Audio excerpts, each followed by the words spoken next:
My name is Howell Lewis. That's H-O-W-E-L-L. Lewis, L-E-W-I-S.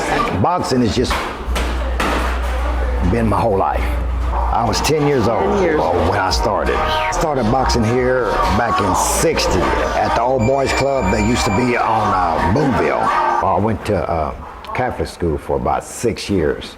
And then, you know, they don't have sports, so I had to talk to my mom about let me go to Pipkin. Well, she didn't want to hear that. So I had to talk to my dad, you know, and he said he talked to her and blah, blah, blah. So I got to go to Pipkin. And I got a brother, he was a world champion kickboxer.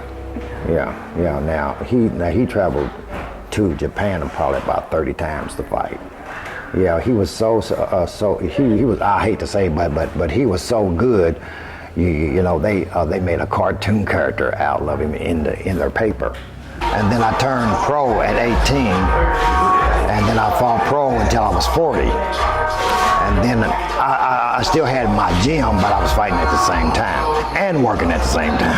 I fought all in the United States, just about, and outside the country. I fought in Italy, I fought in Germany, I fought in Puerto Rico, I fought in Greece, I fought in Vancouver, Canada, and a lot more places. Wow. You know. That's how I got to see the world.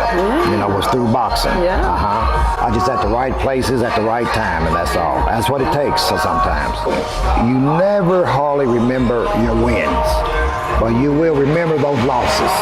You know, so I lost a fight in Atlanta back in '92.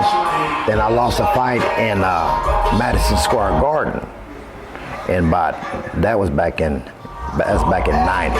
The people that beat me, a few years later, I had a chance to fight them again, and you just turn the tables around a little bit. You know? Boxing just kept me, as a kid, out of trouble.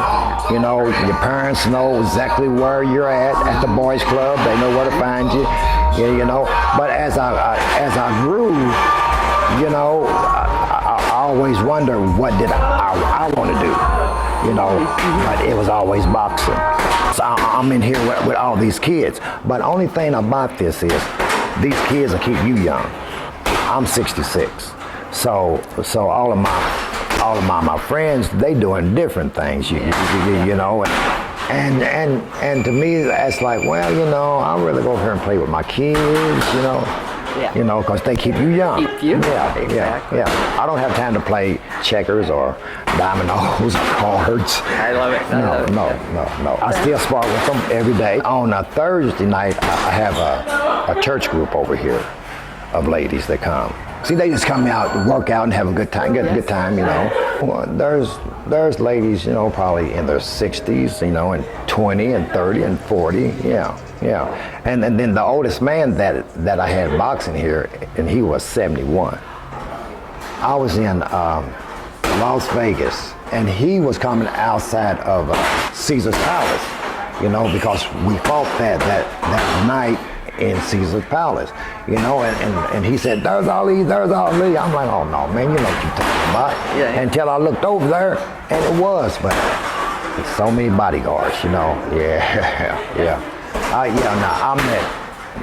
met Mike Tyson. I met Holyfield. I met George Foreman, big man, and I met Larry Holmes. Mostly all of the top fighters back then that I met, you know, and they awful friendly. They just were beautiful people.